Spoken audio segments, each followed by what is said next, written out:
Selamat pagi, salam sehat untuk kita semua. Semoga aktivitas kita sepanjang hari dapat berjalan dengan baik.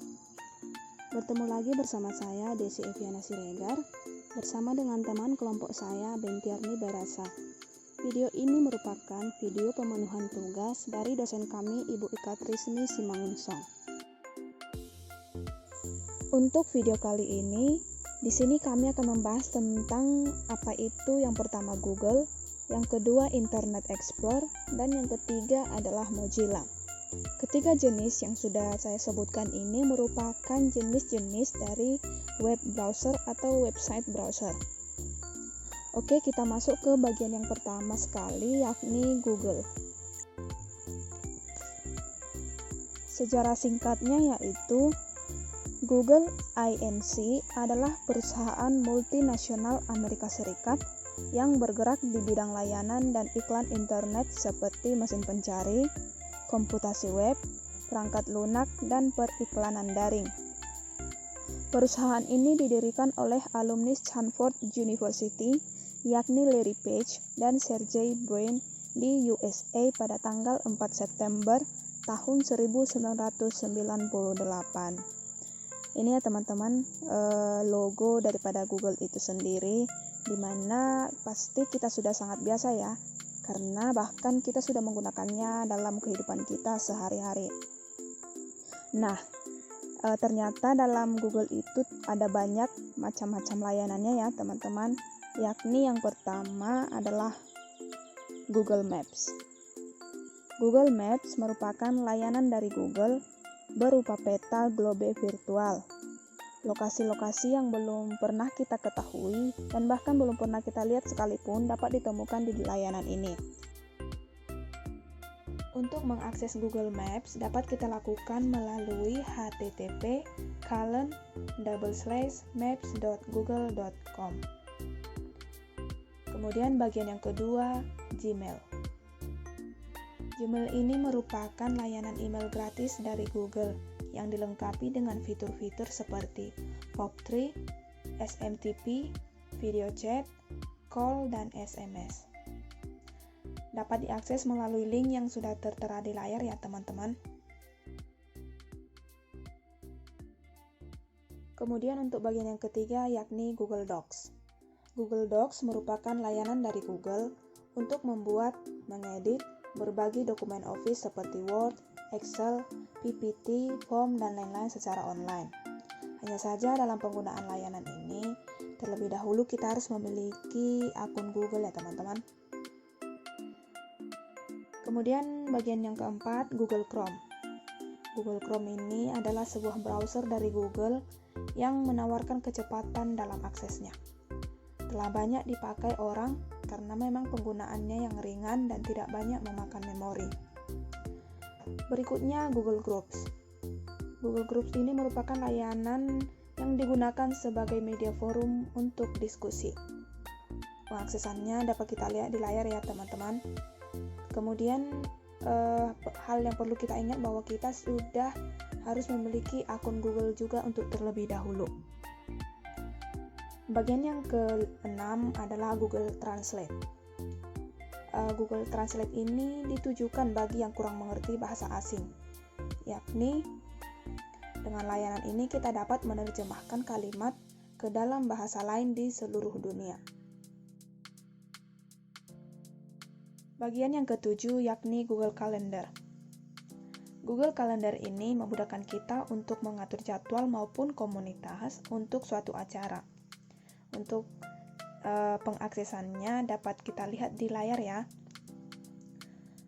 Kemudian bagian berikutnya adalah Google AdSense. Layanan Google yang satu ini sangat disukai oleh kaum blogger karena memang memberi kemudahan untuk mencari penghasilan tambahan melalui blognya. Kemudian Google Play. Google Play merupakan salah satu layanan untuk gadget Android yang layaknya disebut Android Market. Nah, mungkin di antara kita sudah banyak ya teman-teman yang mengetahui jenis-jenis atau macam-macam dari Google Play ini. Salah satu contohnya yaitu Google Play Book, Play Music, Play Game, dan masih banyak lagi ya. Oke, kita masuk ke bagian berikutnya, Google Webmaster Tools. Layanan Google yang satu ini sangat cocok bagi pemilik-pemilik website. Dengan layanan ini, mereka dapat merawat dan mengelola websitenya dari segi SEO atau Search Engine Optimization sehingga webnya dapat berjalan optimal dan friendly dengan mesin pencari Google. Kemudian Google AdWords. Layanan Google yang satu ini menjembatani para pemilik produk atau situs untuk beriklan di jaringan Google AdSense. Kekurangannya yaitu layanan ini hanya berkapasitas 5 GB untuk yang free atau gratis. Artinya, jika kita ingin kapasitas yang melebihi dari 5 GB tersebut, kita harus membayar terlebih dahulu. Bagian yang terakhir yaitu blogger.com atau Blogspot. Layanan ini merupakan produk dan layanan dari Google yang digunakan untuk membuat blog secara gratis. Pengguna dari layanan blogger.com ini pun sudah banyak. Pengaksesannya melalui ada 2 website ya teman-teman. Yang pertama http://blogger.com.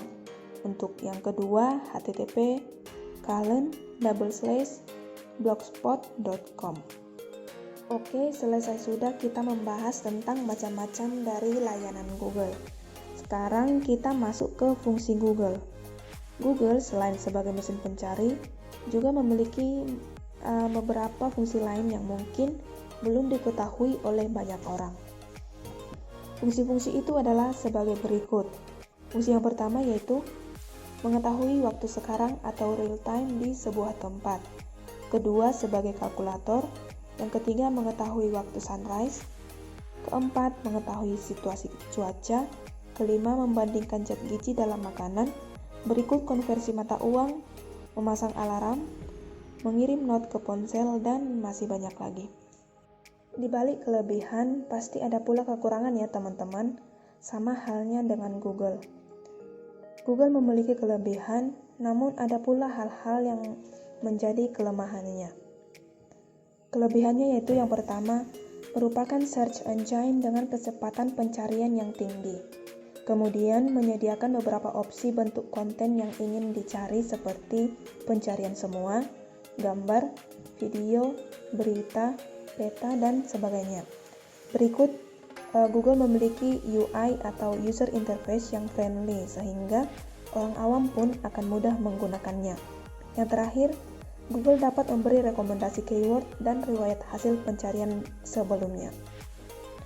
Yang menjadi kelemahan dari Google itu yang pertama, belum mampunya Google untuk melakukan indeks terhadap website dan konten yang dinamis. Yang kedua, ada kalanya Google tidak menampilkan sesuai dengan yang kita inginkan karena memang minimnya sumber yang relevan atau memang faktor kesalahan input pencarian. Yang ketiga, penggunaan cara spam link untuk menaikkan rank website dalam indeks Google akan mempengaruhi penurunan akurasi hasil pencarian. Yang terakhir, kecepatan Google dalam melakukan indexing masih kalah cepat dibandingkan dengan perubahan yang ada pada rata-rata website.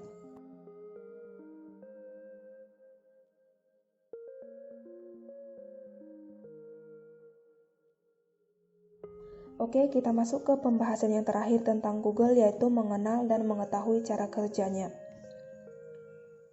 Secara umum, cara kerja dari setiap mesin pencari atau search engine, dalam hal ini yang kita bahas yakni Google, dibagi dalam 3 tahapan. Yang pertama, tahap crawling atau penelusuran garing penjelajahan.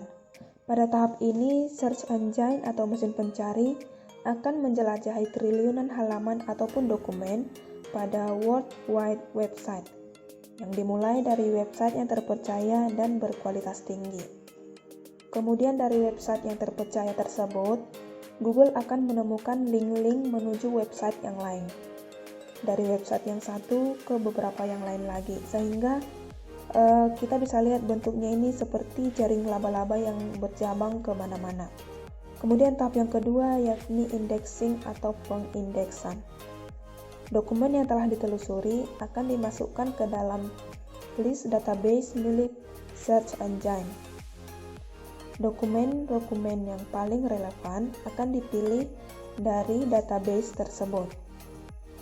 Tapi ternyata ada ratusan ribu, bahkan hingga jutaan dokumen dan halaman yang boleh dibilang relevan dalam pengindeksan ini. Jadi cara yang bisa dilakukan lagi adalah melakukan ranking atau pemeringkatan. Di tahap ketiga ini yakni pemeringkatan atau ranking, jutaan halaman dan dokumen yang paling relevan akan diperingkatkan lagi berdasarkan yang terpercaya dan sesuai dengan yang kita cari. Oke, sekian pembahasan saya tentang Google yang merupakan jenis dari web browser yang menjadi bagian pertama yang hendak dibahas di video kali ini. Untuk pembahasan selanjutnya akan dilanjutkan oleh teman kelompok saya atas nama Bentiar Nibarasa. B. Internet Explorer. Baiklah, yang pertama saya akan memaparkan pengenalan Internet Explorer. Windows Internet Explorer atau dulu dikenal sebagai Microsoft Internet Explorer, disingkat IE atau MSIE, merupakan sebuah perangkat web dan perangkat lunak tak bebas yang gratis dari Microsoft dan disertakan dalam setiap rilis sistem operasi Microsoft Windows sejak tahun 1995. Proyek Internet Explorer dimulai sejak tahun 1994 oleh Thomas Riordan. Internet Explorer merupakan web browser senior yang dikembangkan oleh Microsoft. Pada mulanya, Internet Explorer dirilis sebagai bagian dari paket Plus for Windows 95 di Inggris. Saat itu, Internet Explorer digunakan secara luas sejak tahun 1995 yang meliputi 95% dari keseluruhan penggunaan perangkat web. Dan selama tahun 2002 hingga tahun 2003 dengan Internet Explorer 5 dan Internet Explorer 6. Lama-kelamaan, ia kehilangan pangsa pasar sejak terlibat dengan kompetisi perangkat web dan kini meliputi 55,92%. Microsoft telah menghabiskan dana hingga $100 juta per tahun untuk mengembangkan Internet Explorer pada tahun 1990-an dengan 1.000 orang yang bekerja sama di dalamnya. Sejarah dari Internet Explorer hingga saat ini, yaitu Internet Explorer pertama adalah versi pertama dari Internet Explorer ini yang dirilis pada tanggal 16 Agustus 1995. Internet Explorer 2 dirilis untuk Windows 95, Windows NT 35, dan Windows NT 40 pada tanggal 22 November 1995. Internet Explorer 3 dirilis pada tanggal 13 Agustus 1996. Internet Explorer 4 itu dirilis tahun 1999 tepat pada bulan September. Explorer 5 dirilis pada tanggal 18 Maret 1999. Internet Explorer 6 dirilis pada tanggal 27 Agustus 2001. Internet Explorer 7 dirilis tahun 2006 pada tanggal 18 Oktober. Internet Explorer 8 dirilis pada 19 Maret 2009. Internet Explorer 9 dirilis untuk kalangan umum pada tanggal 14 Maret 2011. Internet Explorer 10 itu dirilis pada tanggal 12 April 2011. Dan Internet Explorer 11 dirilis pada tanggal 17 Oktober 2003 untuk Windows 8 dan 7 November 2013 untuk Windows 7. Kelebihan dari Internet Explorer ini yaitu yang pertama, salah satu web browser senior yang sudah banyak dikenal Acer. Yang kedua, tidak perlu mendownload otomatis terinstall bagi sistem operasi Windows. Yang ketiga, memiliki banyak fitur yang membantu meningkatkan kenyamanan dalam melakukan browsing seperti in-private browsing, web slashes, dan lain sebagainya. Yang keempat, tambahan add-ons cukup banyak dan dukungan update add-ons yang baik, misalnya Flash Player, PDF Reader, Save Searches, dan lainnya. Yang kelima, fitur bookmark pada Internet Explorer langsung terhubung ke dalam Windows Live. Yang keenam, IE versi 8 tampilan UI atau Acer Interface lebih baik dan menarik. Yang ketujuh, tersedia juga dalam bentuk versi mobile. Dari kelebihan Internet Explorer, ada juga kekurangannya, yaitu yang pertama membutuhkan resources atau sumber daya yang besar. Yang kedua, saat melakukan start, awal dan tab baru terasa berat dan lambat. Yang ketiga, terkadang tidak responsif dan tidak mendukung skrip tertentu. Yang keempat, tampilan UI yang membingungkan karena terlalu banyak komen dan juga menu bar. Dan selanjutnya saya akan memaparkan Mozilla. Sebelum saya memaparkan, saya akan membahas pengertian dari Mozilla. Mozilla Firefox atau Firefox aslinya bernama Phoenix dan kemudian untuk sesaat dikenal sebagai Mozilla Firebird adalah perambat web lintas. Platform bebas dan sumber terbuka yang dikembangkan oleh Yayasan Mozilla dan ratusan sukarelawan. Dengan lebih dari 5 juta unduhan dalam 12 hari pertama rilisannya dan 6 juta hingga 24 November 2004, Firefox 1.0 adalah salah satu perangkat lunak bebas, sumber terbuka atau open sources yang paling banyak digunakan di antara penggunaan rumahan. Melalui Firefox, Yayasan Mozilla bertujuan untuk mengembangkan sebuah perambat web yang kecil, cepat, sederhana, dan sangat bisa dikembangkan atau terpisah dari Mozilla Suite yang lebih besar. Sejak tanggal 3 April 2003, Firefox dan CleanSurel Thunderbird telah menjadi fokus utama pengembang Yayasan Mozilla untuk menggantikan Mozilla Suite. Fitur yang ditawarkan Firefox meliputi penggunaan tab, pengecekan ejaan, pencarian, markas buku atau bookmark, mengembalikan sesi, pengunduhan, dan penjelajahan pribadi. Firefox menerapkan beberapa standar web termasuk HTML4 atau juga sebagian HTML5, XML, XHTML, CSS, JavaScript, dan DOM. Di antara fitur populer Firefox, terdapat pemblokiran pop-up yang sudah terpasang di dalamnya, dan sebuah mekanisme pengembangan atau extension untuk menambah fungsionalitas tambahan. Meskipun fitur-fitur ini sudah tersedia untuk beberapa lamanya di perambaan web lainnya seperti Mozilla Suite dan Opera.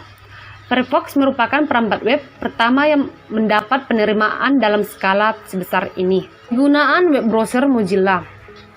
Kegunaan Mozilla Firefox adalah untuk membantu atau membuat Anda dapat mengakses internet dan memperoleh berbagai macam informasi. Dengan dukungan fitur yang dimiliki aplikasi yang satu ini, memberi kemudahan berselancar di internet. Mozilla Firefox semakin meningkatkan kualitasnya sehingga aplikasi ini setiap kali update kebanyakan hadir dengan hal-hal terbaru yang dibuat khusus untuk para pelanggannya yang sudah lama menggunakan aplikasi ini. Yang ketiga, kelebihan dari Mozilla. Dari beberapa web browser, Mozilla merupakan salah satu pencarian yang sangat direkomendasikan karena memiliki kelebihan. Yang pertama, memiliki tingkat popularitas yang sangat baik dibandingkan dengan para hero yang lainnya. Yang kedua, Mozilla Firefox diketahui merupakan sebuah aplikasi yang pengembangannya tidak memakan waktu banyak. Yang ketiga, memiliki keamanan yang lebih baik dibandingkan dengan browser yang lainnya. Yang keempat, Mozilla sudah menyediakan banyak add-on yang akan terus dikembangkan baik oleh pemiliknya sendiri maupun para pengembang atau developer yang berasal dari berbagai belahan dunia. Yang kelima, menyediakan konfigurasi yang lebih lengkap jika dibandingkan dengan Internet Explorer. Jadi, Anda bisa lebih nyaman ketika hendak melakukan beberapa pengaturan sesuai dengan kebutuhan Anda. Yang keenam, Mozilla Firefox merupakan aplikasi browser yang mempunyai ukuran aplikasi kecil. Ukuran aplikasi ini hanya sekitar 5 MB. Hal ini berbeda jauh dengan IE yang memiliki ukuran yang mencapai 80 MB. Yang ketujuh, aplikasi ini dikembangkan dengan tampilan halaman lebih ringkas dan area toolbarnya yang juga lebih ringkas. Di balik dari kelebihan dari Mozilla ada juga kekurangannya, yaitu yang pertama, jika Anda hendak memperbarui Mozilla, maka Anda berarti harus mengunduh versi barunya. Hal ini berbeda dengan IE yang mana Anda hanya perlu mengupgrade saja. Yang kedua, ketika Anda hendak menjalankan pertama kali, Mozilla Firefox membutuhkan waktu yang lebih lama dibandingkan aplikasi yang lainnya. Yang ketiga, ketika hendak memproses sebuah laman atau situs, Mozilla juga memerlukan waktu yang lebih lama. Hal ini dikarenakan adanya masalah kompatibilitas maupun juga kesesuaian di antara pengkodean situs dan juga aplikasi ini. Yang keempat, perlu diketahui bahwa Mozilla Firefox bukan merupakan aplikasi yang terhubung dengan autoclock atau autoclock express. Dan yang kelima, langkah untuk menggunakan web browser Mozilla. Dalam penggunaan Mozilla, cara atau langkah-langkah yang harus kita lakukan, yang pertama, buka halaman web Mozilla, kemudian klik New Tab. Yang ketiga, lakukan pencarian di halaman Search the Web. Dan yang keempat, klik dalam laman Search the Web apa saja yang ingin Anda cari. Baiklah, sekian pembahasan saya bersama dengan teman kelompok saya tentang ketiga jenis web browser yang sudah kami paparkan. Semoga video ini memberikan manfaat untuk kita semua. Salam sehat, dan jangan lupa like, komen, dan share sebanyak-banyaknya ya teman-teman. Terima kasih dan sampai jumpa.